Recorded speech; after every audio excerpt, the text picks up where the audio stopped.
বাধার পর বাধা এখনো পর্যন্ত চিংড়ি ঘাটার এবং উনি অনিচ্ছুক চাষিদেরকে নাকি রেশন দিচ্ছেন, পেনশন দিচ্ছেন, কিন্তু তাদের সাথে আমি কথা বললাম এবং তাতেও নাকি শুনলাম আবার নাকি কাটমানির ব্যাপার আছে, যেখানকার বিধায়ক নাকি কাটমানি নাই, তা থেকেও নাকি আবার এই সিঙ্গুর থেকে মমতা বন্দ্যোপাধ্যায়ের উত্থান হয়েছিল, নরেন্দ্র মোদীর হাত ধরে এই সিঙ্গুর থেকেই মমতা বন্দ্যোপাধ্যায়ের পতন হবে।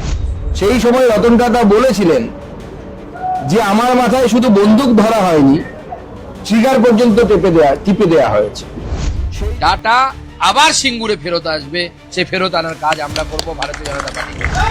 এবং এই ময়দান থেকে নরেন্দ্র মোদী সবার আগে আমি এই প্রেস কনফারেন্সে এটুকু বলতে পারি, মাননীয় প্রধানমন্ত্রীকে শুনতে আসুন, জানতে আসুন, আর সেদিন ঐতিহাসিক ভিড় হবে। এই বন্দে ভারত নিয়ে আমাদেরকে অনেক কথা শুনতে হয়েছে। আমাদের বিরোধীরা বলতেন বন্দে ভারত বড় লোকদের train, AC train. Vande Bharat sleeper মানে সেখানে গরিব মানুষ, পরিযায়ী শ্রমিক থেকে শুরু করে যারা চিকিৎসার জন্য বিভিন্ন জায়গায় যাচ্ছেন, তারা সেই সুবিধে অ্যাভেল করতে পারবেন। ইচ্ছুক দুপক্ষের কথাই বলছি আমরা, বা সাধারণ মানুষ, তারা কিন্তু ধীরে ধীরে অন্ধকারের অতল গহ্বরে তলিয়ে গেছেন। তাদের কথা কিন্তু কেউ শোনেওনি, তাদের কথা কেউ বলেনি।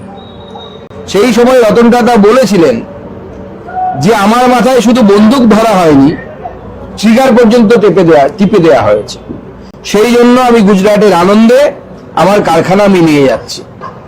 এবং এই টাটার মাঠ আর 17 বছর আগেকার নরেন্দ্র মোদী, অর্থাৎ তখন তিনি মুখ্যমন্ত্রী ছিলেন, এখন সেই নরেন্দ্র মোদী ভারতবর্ষের প্রধানমন্ত্রী, সবচেয়ে জনপ্রিয়তম নেতা, আবার মেলবন্ধন ঘটতে যাচ্ছে। তখন যে মেলবন্ধন ছিল সেটা ভার্চুয়াল মোডে বলতে পারি আমরা এখনকার দিনে, কারণ মোদীজি এখানে ছিলেন না, মোদীজি রিসিভিং এন্ডে ছিলেন। অর্থাৎ টাটা চলে গেল, ন্যানো কারখানা চলে গেল, তাকে গ্রহণ করার জন্য মোদীজি দু হাত ভরে তাকে গ্রহণ করে আনন্দের সেই এলাকায় এখন বর্তমানে আপনারা যদি গিয়ে থাকেন বা আপনাদের প্রতিনিধিদের যদি ভিডিও আনতে পারেন, দেখবেন সেখানে অটোমোবাইল হাবে পরিণত হয়েছে। এবার দুটো পক্ষকে তুলনা করা যাক কি হলো। ধরে নিন সিঙ্গুরে আইটিআই আছে, পলিটেকনিক আছে বা ইঞ্জিনিয়ারিং কলেজ আছে, হুগলি জেলাতে কোথাও না কোথাও আছে, বহু জায়গায় আছে।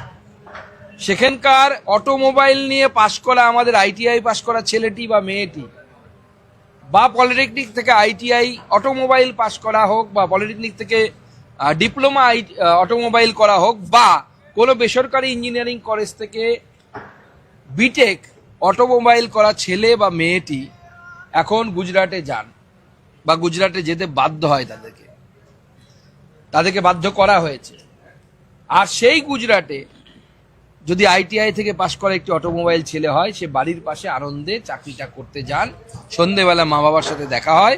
আর আমাদের ছেলে মেয়েরা যারা গুজরাটে যাচ্ছেন বা অন্য কোথাও যাচ্ছেন, তারা মরার সময় মা বাবার যখন মৃত্যু ঘটে, মা বাবার মুখে জল দেওয়ার পর্যন্ত সময় তাদের হয় না। এটা বাস্তবিক পরিস্থিতি। 17 বছরে মমতা বন্দ্যোপাধ্যায় এখানে এটাই করেছেন। এবং উনি অনিচ্ছুক চাষিদেরকে নাকি রেশন দিচ্ছেন, পেনশন দিচ্ছেন, কিন্তু তাদের সাথে আমি কথা বললাম এবং তাতেও নাকি শুনলাম আবার নাকি কাটমানির ব্যাপার আছে, যেখানকার বিধায়ক নাকি কাটমানি নাই, তা থেকেও নাকি আবার এরা যে কত নিচে নামবে, মানে ভিখারিরও পরাকাষ্ঠার নিচে চলে যাচ্ছে আর কি। ভিখারিরাও এত লোকের এইরকম সমস্ত লোকের কাছ থেকে টাকা চাইবে না আজকে। তাই সিঙ্গুর সহ গোটা পশ্চিমবঙ্গের মানুষ বলছে যে আমরা টাটাকে চাই। এবং এই ময়দান থেকে নরেন্দ্র মোদী সবার আগে আমি এই প্রেস কনফারেন্সে এটুকু বলতে পারি, মাননীয় প্রধানমন্ত্রীকে শুনতে আসুন, জানতে আসুন, আর সেদিন ঐতিহাসিক ভিড় হবে। আমাদের জেলা এবং রাজ্য নেতৃত্ব আমার দুপাশে আছে, তারা কাজ দেখছেন।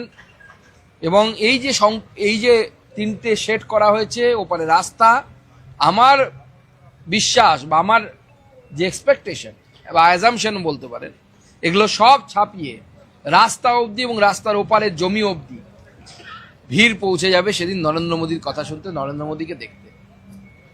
এবং নরেন্দ্র মোদীর এই হাত ধরে আমার বিশ্বাস এই সিঙ্গুর থেকে মমতা বন্দ্যোপাধ্যায়ের উত্থান হয়েছিল, নরেন্দ্র মোদীর হাত ধরে এই সিঙ্গুর থেকেই মমতা বন্দ্যোপাধ্যায়ের পতন হবে। আর বিজেপির একজন দায়িত্বপ্রাপ্ত রাজ্য নেতা হিসেবে আমি বলছি, নরেন্দ্র মোদীর সরকার যখন গঠন হবে সেই সময় বিজেপির তরফ থেকে আমি চেয়ে এই দায়িত্ব নিচ্ছি, টাটার সাথে কথা বলার দায়িত্ব নিচ্ছি টাটা আবার সিঙ্গুরে ফেরত আসবে, সে ফেরত আনার কাজ আমরা করব ভারতীয় জনতা পার্টি।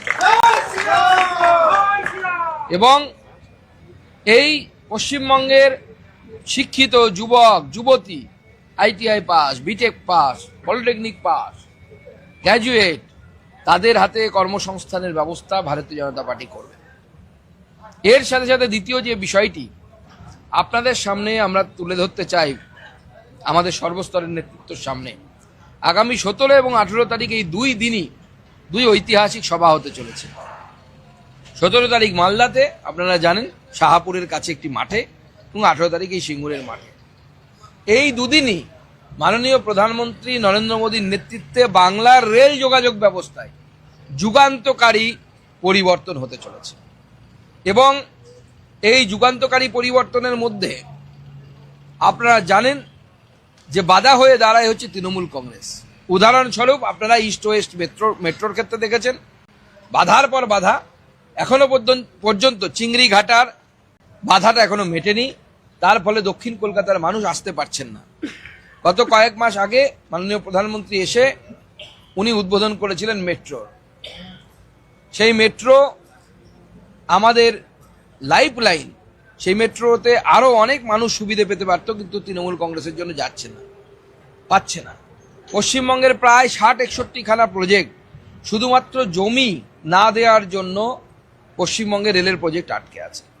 আর তার মধ্যে এই যে এত বাধা, এত বিপত্তি, এত স্পিড ব্রেকার সরকার, তার মধ্যে মাননীয় প্রধানমন্ত্রী আগামী 17 জানুয়ারি মালদার পুণ্যভূমিতে পা রাখবেন। এবং সেই দিন এর আগে যেটা কেউ করেনি, উত্তরবঙ্গের মানুষকে কেউ সেইভাবে রেল যোগাযোগ ব্যবস্থার কথা ভাবেনি, ভোট ব্যাংক হিসেবে ভেবেছে। সেখান থেকে 2টি বন্দে ভারত স্লিপার ট্রেন আর তার সাথে 6টি অমৃত ভারত এক্সপ্রেসের উদ্বোধন মাননীয় প্রধানমন্ত্রীর করকমল দ্বারা হবে। একসাথে ভাবতে পারেন, 2টি বন্দে ভারত স্লিপার। এই বন্দে ভারত নিয়ে আমাদেরকে অনেক কথা শুনতে হয়েছে।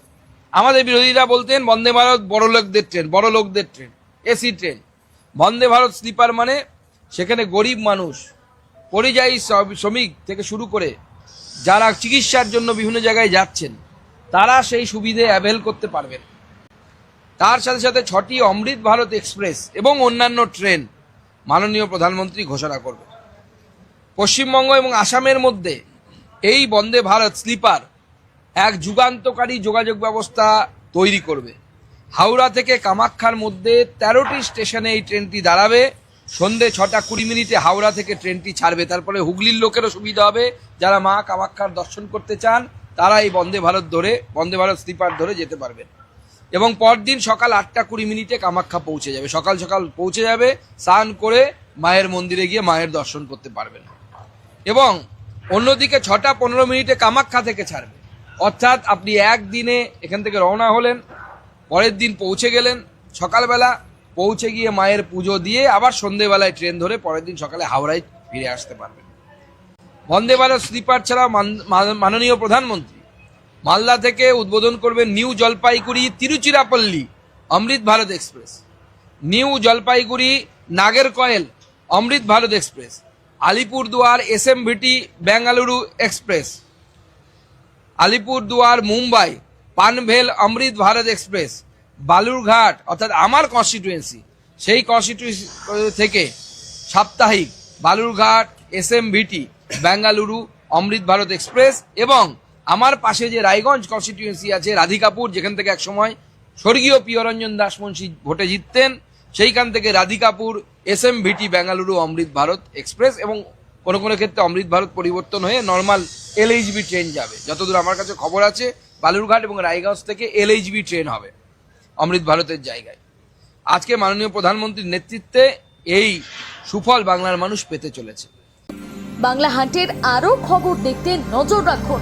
বাংলা খবর মানেই বাংলা হান্ট।